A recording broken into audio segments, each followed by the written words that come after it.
Chittagong city কর্পোরেশনের mayor ও মহানগর বিএনপির সাবেক সভাপতি ডাক্তার সাদাত হোসেন বলেছেন, বিএনপি চেয়ারপারসন বেগম খালেদা জিয়া আজীবন দেশের মানুষের ভোটের অধিকার, স্বাধীনতা ও সার্বভৌমত্ব রক্ষায় আপোষহীন সংগ্রাম করে গেছেন।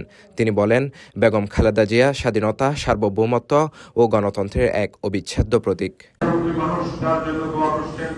সোমবার 22 ডিসেম্বর সন্ধ্যায় নগরীর বাটার হিলের চট্টগ্রাম সিটি কর্পোরেশন ভবনের মসজিদে বিএনপি চেয়ারপারসন বেগম খালেদা জিয়ার সুস্থতা কামনা এবং বিএনপির ভারপ্রাপ্ত চেয়ারম্যান তারেক রহমানের স্বদেশ প্রত্যাবর্তন উপলক্ষে চসিকের উদ্যোগে আয়োজিত এক বিশেষ দোয়া মাহফিলে প্রধান অতিথির বক্তব্যে তিনি এইসব কথা বলেন।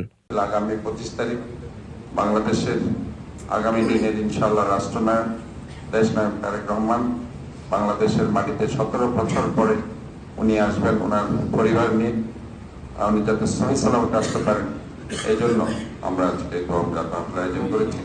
চট্টগ্রাম সিটি কর্পোরেশনের উদ্যোগে আয়োজিত এই দোয়া মাহফিলে বেগম খালেদা জিয়ার দ্রুত সুস্থতা ও দীর্ঘজীবন কামনা করে বিশেষ মোনাজাত করা হয়। একই সঙ্গে দেশের স্বাধীনতা, গণতন্ত্র, শান্তি ও সমৃদ্ধি কামনায় দোয়া করা হয়। মোনাজাত পরিচালনা করেন মসজিদের ইমাম মাওলানা মোহাম্মদ মহিউদ্দিন।